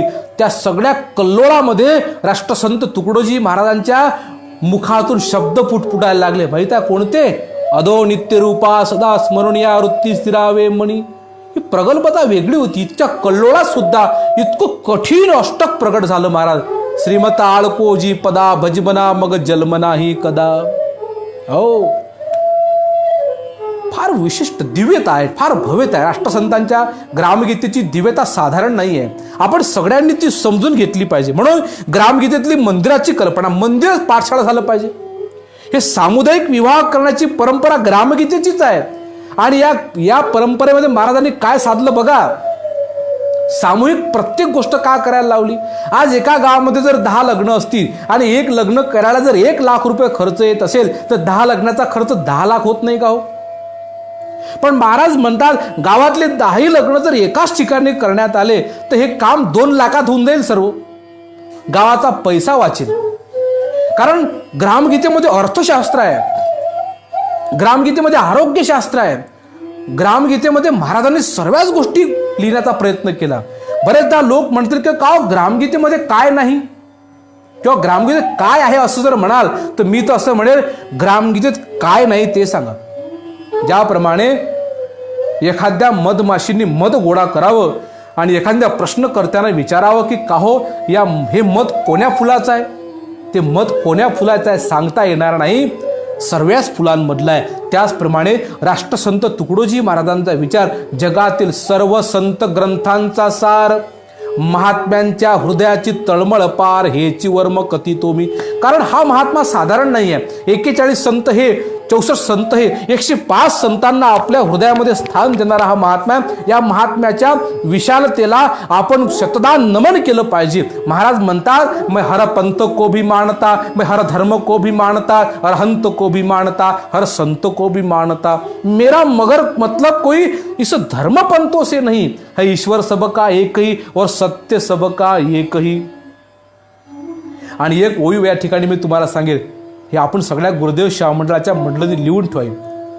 असो कोणी कोण्या पंथाचा, महाराज पा काय म्हणतात, कोणी कोण्या पंथाचा असू द्या, संप्रदायाचा असू द्या किंवा काही असू द्या, महाराजांनी ही ओळी फार महत्त्वाची लिहिली आणि ही जबाबदारी आहे. असो कोणाचा कोणता पंथ, असो कोणी बुवा महंत, सर्व आपले मानुनी सतत जावे मिळून सर्वांशी. कारण महाराजांनी समानतेची शिकवण दिली. विवाह सामुदायिक करावे. लक्ष्मी पूजन सुद्धा महाराज सामुदायिक सांगतात. किती महत्वाचं आहे. मला सांगा, दिवाळीच्या वेळेस आपण सगळेजण लक्ष्मीपूजन करतो. लक्ष्मीपूजनाची गरज आहे, करतोच. मग एका घरी लक्ष्मीपूजन, एखाद्या गावामध्ये समजा कल्पना करा 500 घर आहेत आणि 500 घरामध्ये वेगवेगळं लक्ष्मीपूजन होते आणि हे लक्ष्मीपूजन आपण सगळेजण,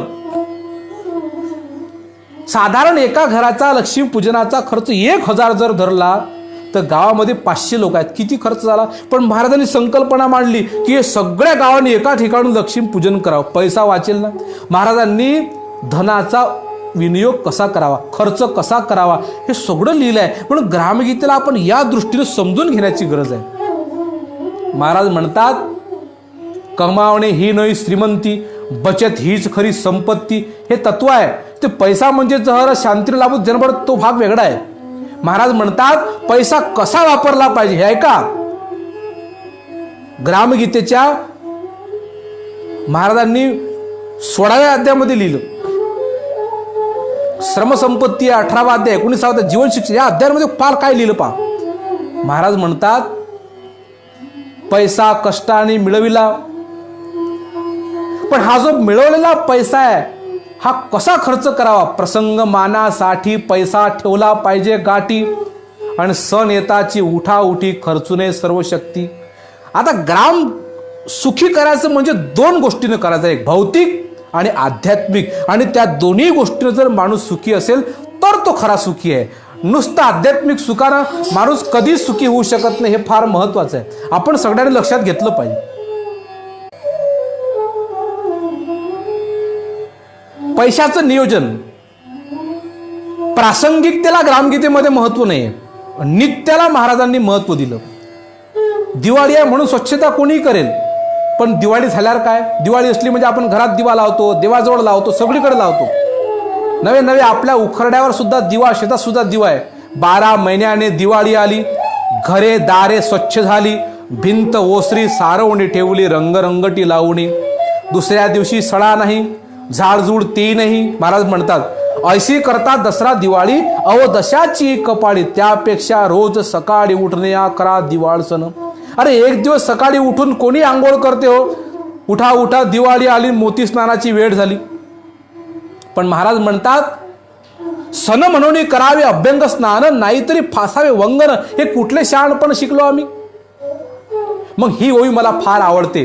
महाराज म्हणतात थोडे थोडे रोजची करावे, स्नान ध्यान पाठादी बरवे, श्रम करून सौंदर्य वाढवावे घरोदारी. आणि या विचाराची गरज आहे. म्हणून ग्रामगीता हे अत्यंत प्रगल्भता, ग्रामगीतेची श्रीमंती साधी नाही आहे. अनेक विषय आहेत. मी या 1 तासाच्या प्रवचनामध्ये हे ग्रामगीतेची श्रीमंती मांडू शकत नाही. सामुदायिक लक्ष्मी पूजनाची योजना, ग्रामगीतेमध्ये वाचनालयाची योजना आहे, गावामध्ये वाचनालय असावं. ग्रामगीतेमध्ये महाराज म्हणतात गावामध्ये गाव बाग असावी, सुंदर बगीचा असावा की सगळ्या लोकांनी संध्याकाळी त्या बगीच्यात फिरायला जावं, मन प्रसन्न व्हावं, चांगला विहार करता यायला पाहिजे. ही कल्पना ग्रामगीतेतली आहे. आज तंटामुक्ती शासनाने निर्माण केली, ही कल्पना ग्रामगीतेतली आहे. आज ग्राम स्वच्छता अभियान ही संकल्पना ग्रामगीतेतली आहे. अशा अनेक संकल्पना महाराजांनी मांडल्या आहेत. गावामध्ये सूचना फलक असावं. पहा महाराज म्हणतात प्रत्येक गावामध्ये एक फळा असला पाहिजे, त्याला सूचना फलक हे नाव दिलं. आणि त्याला म्हणतात सहज कळावे विचार आणि वृत्ती, म्हणून फळा असावा चौकात. पहा ऐका, ही जणू ज्ञानेश्वराची भिंत, ज्ञान देई सर्वजन. ही संकल्पना कशी आहे पहा. ग्रामगीतेमध्ये परसबाग म्हणजे घरीच आपण भाजीपाला पिकवा ही संकल्पना आहे. आणि घरी पिकवलेला भाजीपालाच खरा सात्विक आहे महाराज म्हणतात. बाकी बाजारात किती हिरवा असला तरी त्याची गॅरंटी नाही आहे त्याच्यावर कोणता फवारा मारलाय. आणि म्हणून ही संकल्पना सगळ्यांनी लक्षात घेण्याची गरज आहे. सूर्यकिरणांनी तयार झाली, बागेत कंदमुळे फळे पिकली. हे ग्रामगीता आहे. अजून ग्रामगीतेमध्ये स्वदेशीची संकल्पना आहे की आपण आपल्याला ज्या गोष्टी लागतात त्या आपणच पिकवल्या पाहिजेत. दुसऱ्या देशांकडे किंवा परप्रांतांकडे कधी भीक मागण्याची गरज आपल्याला पडली नाही पाहिजे. आज सगळ्या देशामध्ये तोच आवाज उठते आहे की आता आपण चीनने आपल्या सगळ्या जगामध्ये कोरोना दिला म्हणून चीनच्या वस्तू वापरू नये. आपण महाराजांनी त्यावेळेस महाराज बोलले होते की आज देशातल्या पंतप्रधानांना सुद्धा म्हणावं लागलं की आपण सगळ्यांनी आता लोकल आपापलं भागून घ्यावं, आपापलं हटपून टाकावं. अरे ग्रामगीतेनं तर हे 50 वर्षाच्या अगोदर लिहिलं होतं की बाबा हे ग्रामस्वराज्य बनलं पाहिजे. आमच्या गावातील कच्चा माला गावातच पक्का बनला पाहिजे, तरच ग्रामजीवन सुखी होईल. आणि ग्रामगीता ही ग्रामजीवन सुखी बनण्याकरताच आहे. आणि ग्राम हे व्यक्तीपासून बनलं, व्यक्ती कुटुंबापासून व्यक्तीपासून कुटुंब बनलं, आणि ग्रामा मिळून देश बनतं, देश मिळून ब्रह्मांड गतीने जवळते. आणि मग विश्व सुंदर करायचं असेल त्याची सुरुवात व्यक्तीपासून होते, व्यक्तीपासूनही कुटुंब निर्माण. आणि मग त्याला मग महाराज व्यक्तिधर्म सांगतात, प्रत्येकाशी शरीर मन वाणी इंद्रिय बुद्धी प्राण त्या सर्वांची विकास साधन तो धर्म. मग कुटुंब धर्म सांगतात की घर कसं असावं, त्यानं सगळं साफ केलं, पण शौच कूच त्याचा साडलेला आहे, संडासाचा दुर्गंध घरात येऊन राहिला. घर पॉश आहे महाराज म्हणतात, पण एक कोपरा खराब आहे, ते घर सुंदर झालं नाही. कुटुंबाची संकल्पना, गाव सुंदर असण्याकरता मग ग्राम निर्माण पंचकामध्ये महाराजांनी गावात काय असावं खूप सुंदर आहे. गावातली नाली दिसता कामा नये, गावात कुठेही घाण दिसता कामा नये, सूचना फलक कसं आहे. मग अशी काही ग्रामगीतेप्रमाणे गाव सुद्धा बनली. राळेगण सिद्धी आहे, पेरे पाटलांनी गाव बनवलं, अनेक लोकांनी ग्रामगीतेतून प्रेरणा घेऊन अशी सुंदर गाव सुद्धा बनवली. हा गाव आहे. आणि मग गाव हा विश्वाचा नकाशा, आणि गावावरून देशाची परीक्षा, आणि गावाची भंगता गाव का बिघडल्याचे कारण सुद्धा ग्रामगीतेमध्ये आहे. गावी जे जे शहाणे झाले, शक्तियुक्तीने पुढे निघाले, ते सर्व शहराकडे धावले, म्हणून माजले राण येते. ते सगळे शहराकडे गेले होते, पण आता घरी आले. चल आपल्या गावाला, राहू नको रे शहराला, अन्न नाही तर मरशील उपवाशी. आज कशी परिस्थिती आहे, आता किती प्रवासी मजूर सगळे आपापल्या घरी आले. तशी तुम्ही ऐकत नव्हते. तुकडोजी महाराजांनी त्यावेळेस म्हटलं, पण महाराजांनी लिहिलं होतं की व्हायरस येणार आहेत, संसर्गजन्य रोग येणार आहेत, हे ग्रामगीतेत त्यावेळेस महाराजांनी लिहिलं आहे. आम्ही सगळं आमचा आचार विचार, लोक म्हणतात की चीनच्या लोकांनी चमगादळ खाल्ले आणि त्याच्यापासून हा कोरोना व्हायरस निर्माण झाला. ग्रामगीतेनं तर 50-55 वर्षाच्या अगोदर लिहून ठेवलं. काय म्हणतात महाराज, मध्य मासार करती कोणी, विकार बुद्धी वाढे मनमानी, आणि भलतेच रोग जाती लागोणी संसर्गिक आधी. हे त्यावेळेस लिहिलं. भल काही कासांत रोग तर येणारच आहेत. अहो, ग्रामगीतामध्ये सगळंच आहे. म्हणून ग्रामगीतेची श्रीमंती साधारण श्रीमंती नाही, फार मोठी श्रीमंती आहे. ती समजून घेण्याकरता कदाचित माझी बुद्धी अपुरी पडेल. म्हणून ग्रामगीतेमध्ये स्वदेशीची संकल्पना आहे. गावामध्ये विश्राम गृह असावं ही संकल्पना आहे. जीवन शिक्षणामध्ये महाराजांनी काय लिहिलं, शेवटी हा सगळा विषय काही संपणार नाहीये, हा फार मोठा विषय आहे. पण मी आपल्या सगळ्यांना सांगेल की ग्रामगीतेच्या संस्कार जर आमच्या गावातील प्रत्येक मुलावर, प्रत्येक तरुणावर जर दिल्या गेलं तर काय होईल, असं काही निर्माण होऊ शकते. महाराज, आपण सगळ्यांनी जबाबदारीनं ऐकावं. महाराज म्हणतात ग्रामगीतेच्या संस्कारानं काय होईल, ऐका. या कवड्या कड्या माझी गावातली जी मुलं आहेत, लपळे ज्ञानेश्वर रवींद्र शिवाजी, विकसता प्रगटील समाजी शेकडो महापुत्र. ऐका जबाबदारीनं. महाराज म्हणतात काय होईल, ग्रामगीतेचा संस्कार जर आमच्या प्रत्येक मुलावर झाला तर सगळंच होईल. आमच्या मुलांना उद्योगासाठी वनवन फिरण्याची गरज नाही, नोकरी करता फिरण्याची गरज नाही. ग्रामगीता सांगते कितीक होतील सेवाभावी, कित्येक चतुर कला वैभवी, उद्योग धंद्यांनी रंगवी ग्रामासी आपुल्या. कित्येक निर्मितील यंत्रागार, कित्येक होतील इतिहासकार, आणि कित्येक होतील सल्ला चतुर गावी आमुच्या. कित्येक होतील न्यायाधीश, कित्येक काव्यसृष्टीचे ईश, कित्येक पिकवितील शेतीस नवनव्या शोधांनी. कित्येक होतील राजकारणी, कित्येक होतील तत्वज्ञानी, कित्येक देतील भूषण मिळवणी क्रीडांगणी गावासाठी. कित्येक होतील महाराज म्हणतात संत उपदेशक, कित्येक वीर संरक्षक, कित्येक होतील व्यापार निपुण सेवक हरकामी ऐसा साजेल गाव संच, सर्व गुणांचा आदर्श उच्च. महाराज म्हणतात कोणी नसे जीव नीच, गावी आपल्या संस्कारे. म्हणजे याप्रमाणे संत होतील, तत्वज्ञानी होतील, सगळेच राजकारणी होतील ग्रामगीतेच्या संस्कारामुळे. म्हणून ग्रामगीतेची आचार श्रीमंती समजण्याची गरज आहे. ग्रामगीतेची भाव श्रीमंत समजून घेण्याची गरज आहे. ग्रामगीतेची शब्द श्रीमंती समजून घेण्याची गरज आहे. राष्ट्रसंत तुकडोजी महाराजांनी काय सुंदर वर्णन ग्रामगीतेमध्ये केलं आहे. मला तर असं वाटतं की आता किती वेळ बोला, किती नाही, जवळजवळ 5:15 होऊन राहिले. आणि हे सगळं एका एवढ्यामध्ये सांगणं मला अशक्य आहे. म्हणून महाराजांची ही संकल्पना अत्यंत महत्त्वाची आहे. म्हणून आपण सगळ्यांनी या दृष्टिकोनातून आता अलीकडचे काही प्रश्न सुद्धा महाराजांनी कसे सोडवले. आता आंतरजातीय विवाह होऊन राहिले. महाराजांनी त्यावेळेस मान्यता दिली आहे. आपण सगळ्यांनी समजून घ्यावं. कारण महाराजांनी जाती व्यवस्था किंवा वर्ण व्यवस्था ही जन्माधिष्ठित मानलीच नाही, कर्माधिष्ठित मानली. गुण गुणाकडे धाव घेतो आपण, शास्त्रे पुराणी ऐकतो. तरुणांनी जरा लक्षात घ्यावं, ग्रामगीतेची भूमिका. महाराज म्हणतात, दोन्ही प्राणी उपवर असती, भिन्न जाती लग्न करू म्हणती, त्यांना संमती अवश्य द्यावी म्हणतात. कारण गुण गुणाकडे धाव घेतो आपण, शास्त्रीय पुराणे ऐकतो. मिश्र विवाहाने बिघाडतो असे म्हणणे व्यर्थ, पण मिश्र विवाह ऐसा नसावा, इच्छा नसता गळी पडावा. हे फार महत्वाचं आहे. तरुणांनी लक्षात ठेवा, जबरदस्ती नाही. आणि उदाहरणं सुद्धा दिले की काही विवाह त्या काळात सुद्धा झालेच आहेत. काही राक्षसी विवाह झाले, काही अनुलोम प्रतिलोम विवाहाची मान्यता शास्त्रामध्ये आहे. महाराज म्हणतात ग्रामगीतेमध्ये असे विवाह झालेच आहेत. श्रीकृष्णाने नाही केला काय? श्रीकृष्ण गवळ्यात नांदला, स्त्री शूद्रांचा कैवार झाला, जामवंतीचे विवाह केला आदिवासी जमातीच्या, भीष्माच्या वडिलाने वरिले कोड्याचे कन्ये, ऐसे शेकडो प्रमाणे सापडती पूर्वी ग्रंथी. आणि म्हणून असे अनेक प्रमेय ग्रामगीतेमध्ये. या ग्रामगीतेच्या प्रमेयाची आज देशाला गरज आहे. आणि सामुदायिक विवाह असो, आंतरजातीय विवाह असो, याची संकल्पना. विधवा विवाहाविषयी महाराजांनी आपला विचार मांडला की ज्या विधवेस वाटे लग्न करावे तिने वडीलधाऱ्याशी सांगावे, त्यांनी लग्न योजून द्यावे. जीवधर्म म्हणून आहे. लग्नात किती खर्च करावा, तेरवीत काय केलं पाहिजे, हे सगळं नियोजन ग्रामगीतेचं. या सगळं नियोजन दोन गोष्टी करताय, निश्चय ग्राम निर्मावया, प्रचारकाची मुख्य पाया. आणि ग्रामगीते याच कार्या निर्माण केली तुकड्यामुळे ग्रामाचं निर्माण व्हावं, याकरता ग्रामगीता आहे. आणि मग ग्रामाच्या संदर्भात जे जे काही असेल, याचा अर्थ मी सामाजिक आतापर्यंत बोललो म्हणजे अध्यात्माचा कुठे प्रत्येक गोष्ट ही अध्यात्माकरताच करायची आहे. नामस्मरणाचं फार मोठं महत्व ग्रामगीतेमध्ये सुद्धा आलं आहे. पण महाराज म्हणतात, मुखी राम नामाचे चिंतन, हाती सेवा कार्य पूर्ण, करेल चारित्र्य संपादन तोची भक्त. नाही तर नाम मोठा रोज नामस्मरण करते. पण महाराजांनी फार सुंदर लिहिलं. लहर की बरखीमध्ये सुद्धा अनेक श्लोक आले. म्हणून फार मोठा विषय आहे. आज हा विषय काही संपणार नाहीये, बोलता येईल. मी गेल्या जवळजवळ 20-22 वर्षापासून ग्रामगीतेचा अभ्यास करतो. अनेक ग्रंथ संतांचे वाचले. मला ग्रामगीतेची एक विशेषता आढळली. आपल्या अत्यंत जवळ आहे ग्रामगीता, फक्त वाचण्याची समजण्याची गरज आहे. ही ग्रामगीता गावात खेळायला पाहिजे.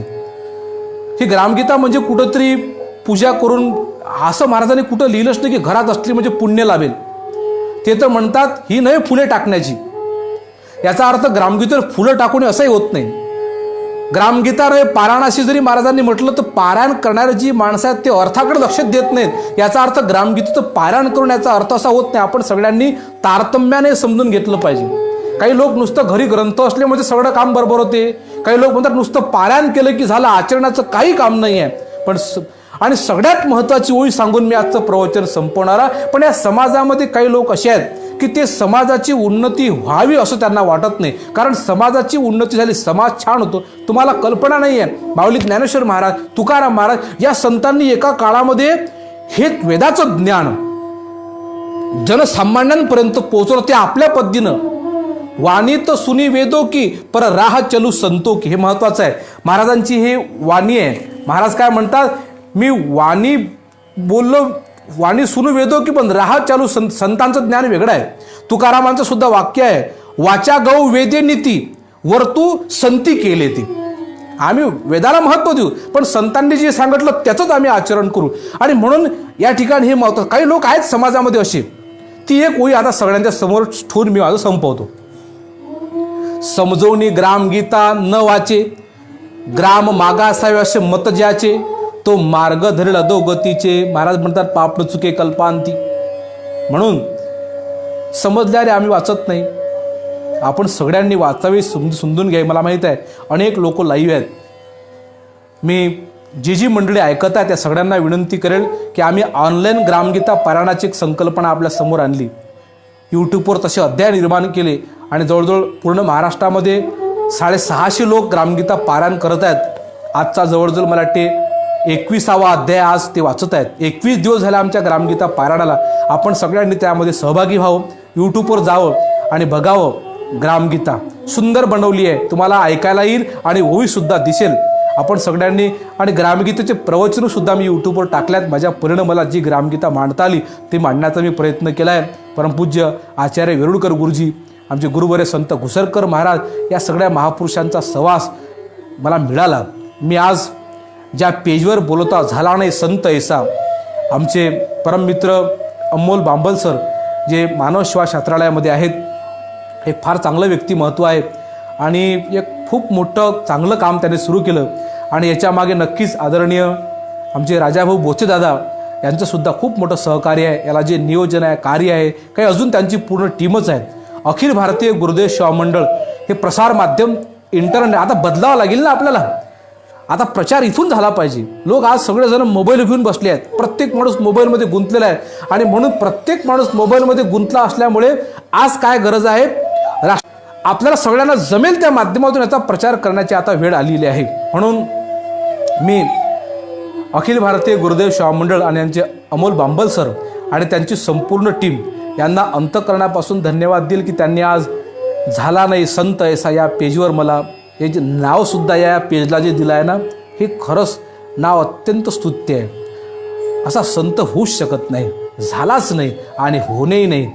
संत अनेक आहेत पण राष्ट्रसंत तुकडोजी महाराज एकच आहे महाराज. म्हणून देश हा देवची पवित्र मानणारा हा माणूस आहे. म्हणून राष्ट्रसंत तुकडोजी महाराजांचं दिव्य तत्वज्ञान आपण सगळ्यांमध्ये आपापल्या पूर्ण जनमानसामध्ये रुजवावं. ही ताकद राष्ट्रसंतांच्या वाङ्मयाची आपण सगळ्यांनी समजून घ्यावी.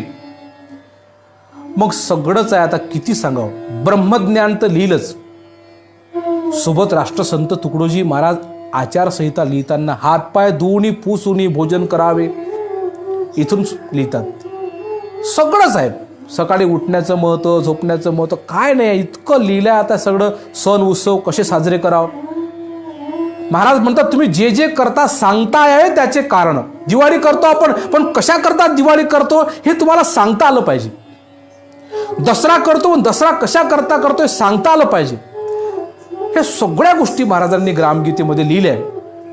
म्हणून आपण सगळ्यांनी या अनुषंगानं ग्रामगीता समजून घ्या. फार फार राष्ट्रसंतांची ही जी श्रीमंती मी आपल्यासमोर मांडली ना, ही कदाचित अपूर्ण ठरेल.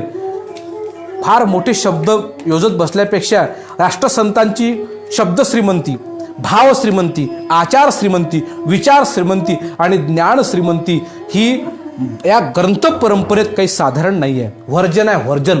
जसं वर्जन निघत राहते ना, त्या काही गोष्टी इथं बोलता येत नाहीत.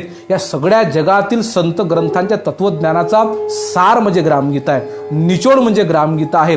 निवडणुकीपासून ज्या गोष्टी इतरत्र ग्रंथात कुठे आढळत नाहीत त्या महाराजांनी मांडल्या आहे. समाज विन्मुख हा ग्रंथ आहे. हा घराघरात पोचवावा, हा घराघरात वाचला जावा आणि घराघरात त्याचं आचरण व्हावं असं आजच्या प्रसंगी आपल्या सगळ्यांसमोर सांगतोय.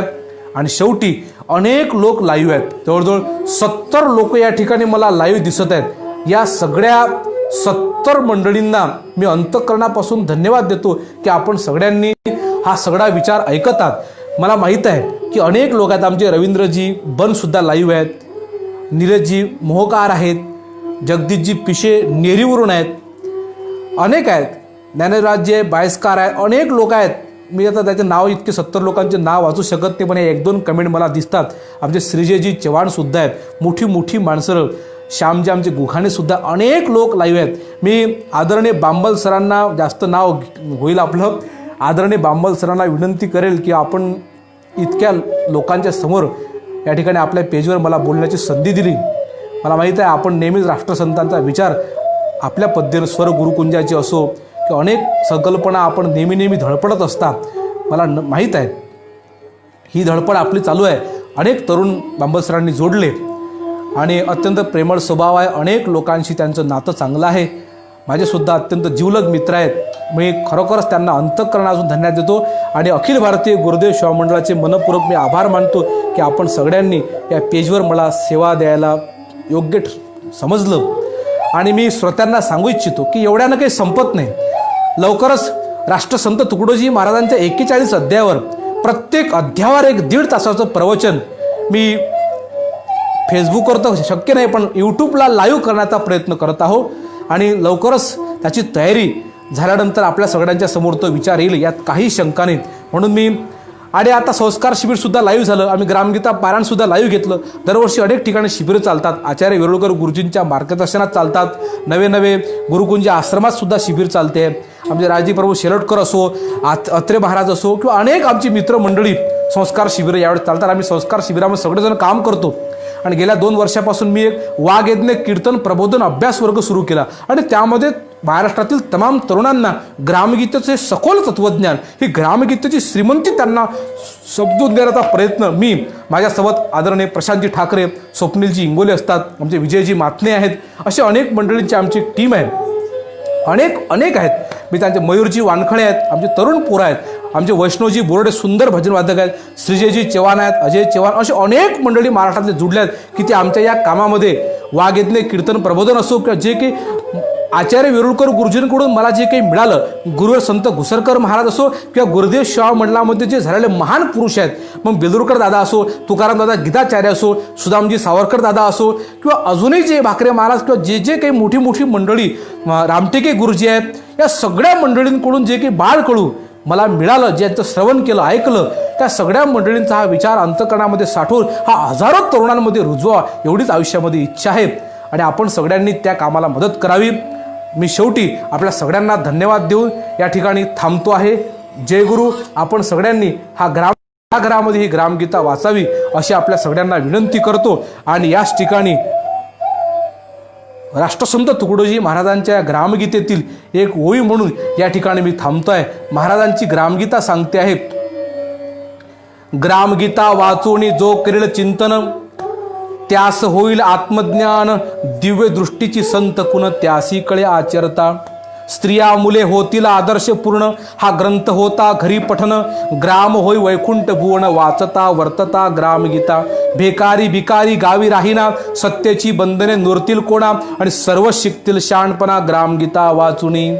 ग्रामगीतेतील उद्योग चिंतन, जो कोणी करेल मन लावून, त्याच्या घरी धनधान्य पूर्ण येईल म्हणून समजावे.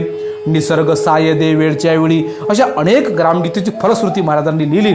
आपण सगळ्यांनी वाचून घ्यावी आणि पुनश्च आपल्या सगळ्यांना अंतःकरणापासून धन्यवाद देतो आणि याच ठिकाणी थांबतो आहे.